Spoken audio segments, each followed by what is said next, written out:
strongest signal, if you will, maybe in southern Africa, where it tends to result in above average precipitation. North of there, in eastern Africa, it tends to have the opposite effect, where you tend to get drier than average conditions, at least East Africa, east of, say, the Rift Valley, or that sort of area.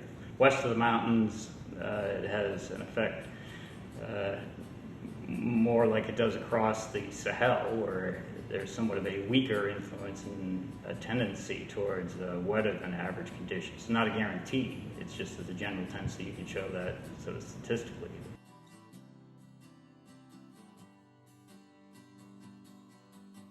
In reservoir management, for example, we look at southern Africa, Zambezi, the Okavango, the Orange, a lot of these major river basins.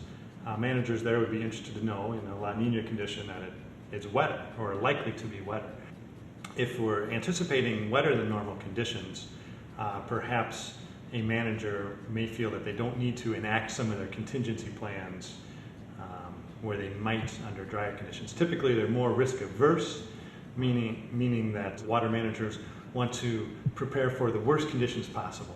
So under La Niña, if in southern Africa, if it's prescribed or likely to be wetter than normal, unfortunately we don't see water managers wholeheartedly change their plans or their actions to take advantage of this, but they may feel more confident in not having to enact some of their contingency plans that they need to under very dry conditions.